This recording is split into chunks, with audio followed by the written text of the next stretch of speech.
did I just watch? What the hell did I just watch? This is a review for Madam Web. My name is Brett. This is a pop culture crisis movie review. I'm here with Mary. Hi, crisis actor. That's all you get. That's all it deserves. This might be in the top 5 list for worst movies I've ever seen in my life. It could have been 2 hours shorter.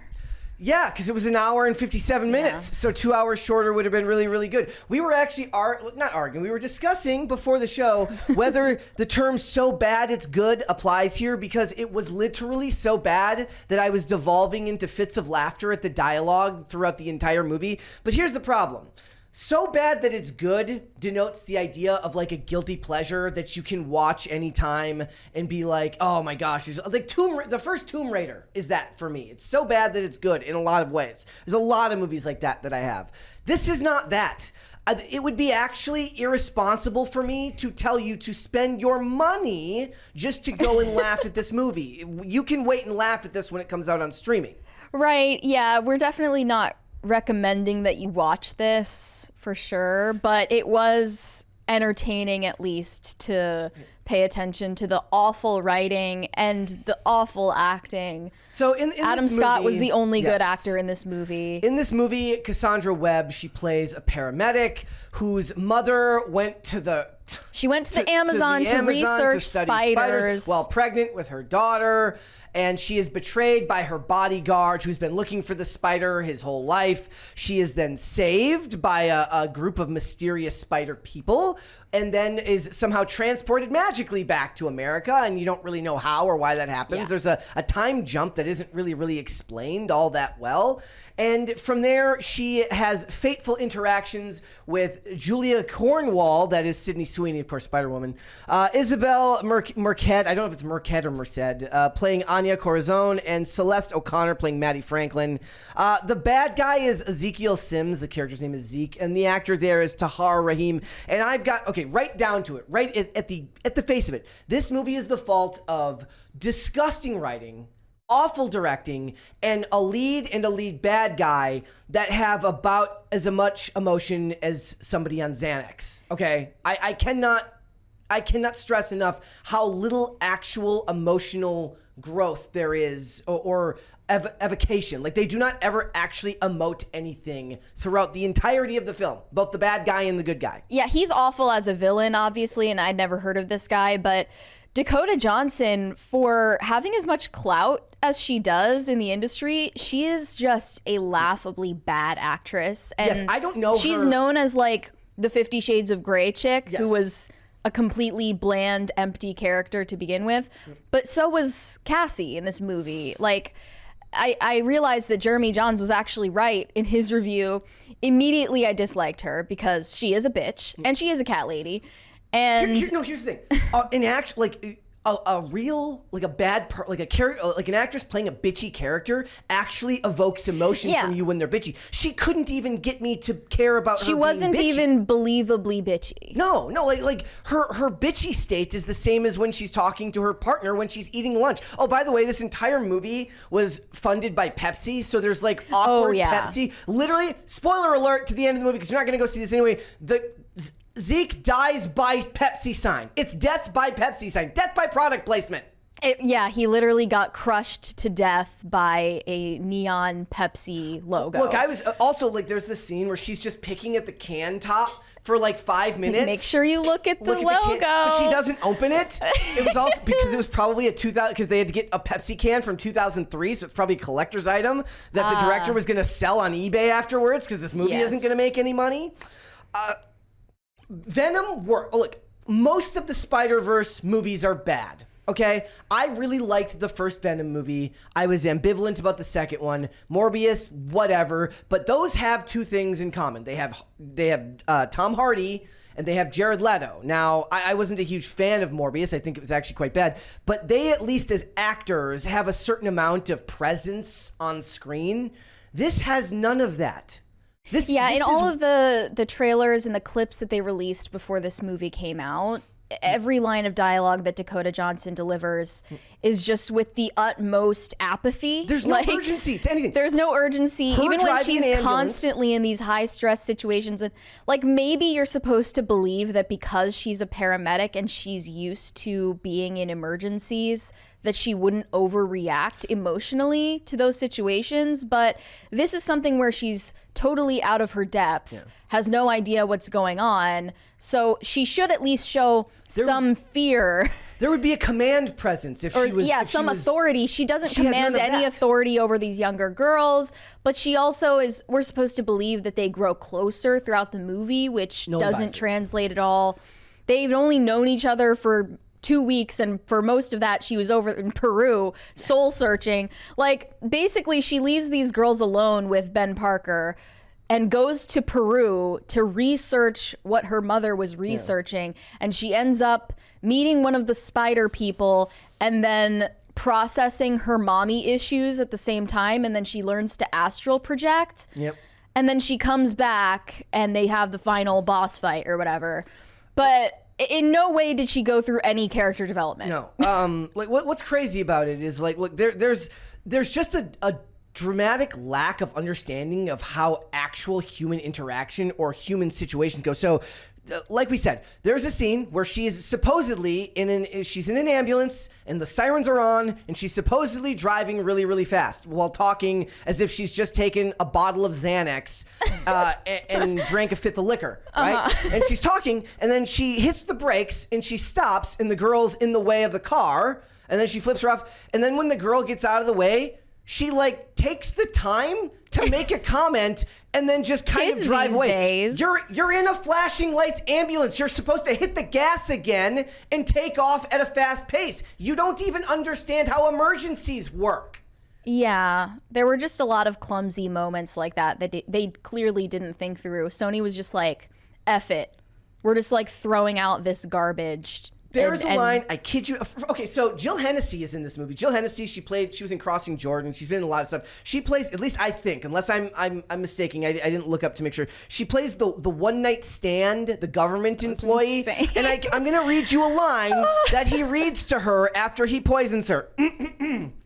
It's a good thing you had no idea today was the day you were going to die.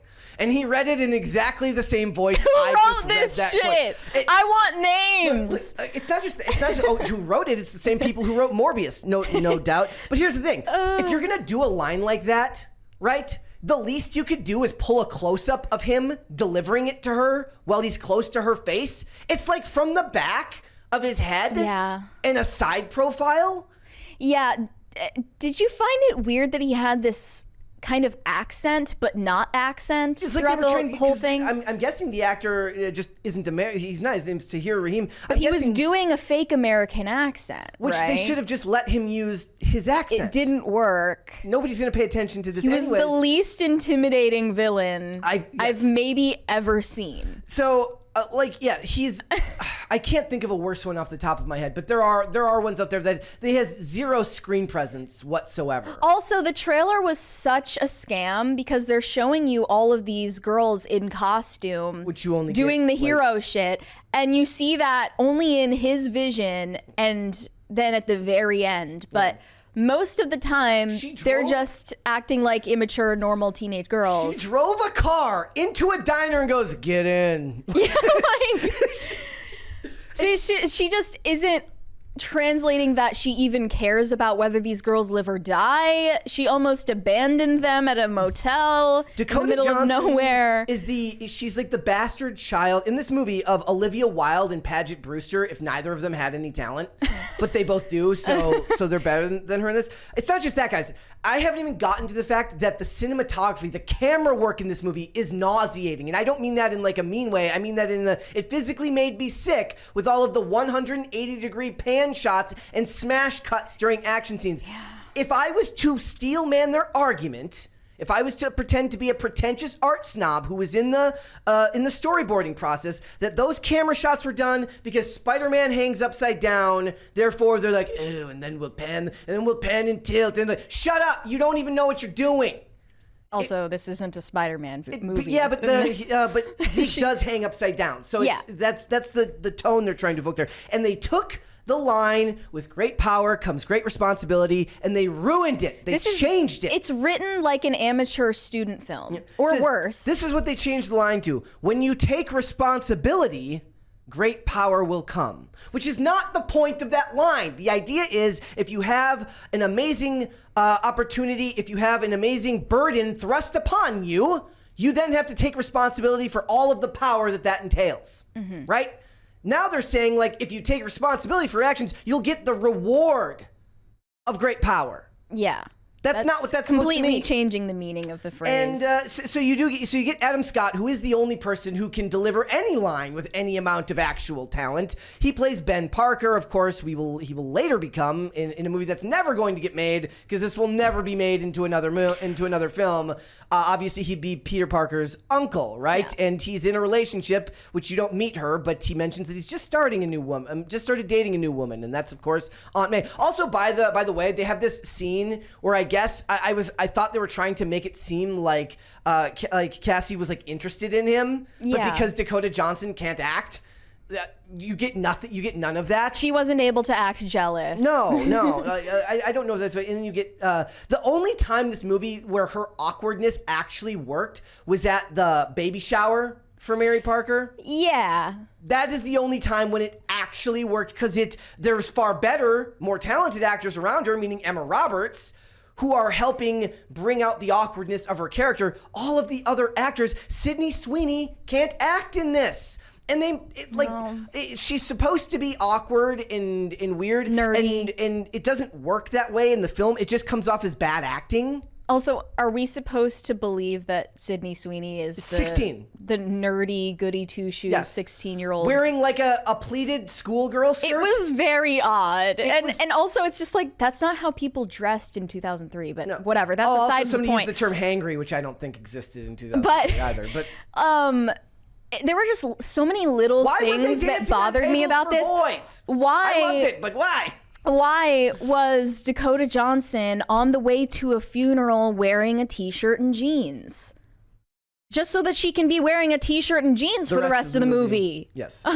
Okay, there was that, and then like... Oh, also, that even had one of the worst. So he asks her to come to the funeral, and then it cuts to her making popcorn, which makes you think that she chose not to go. Was that the case?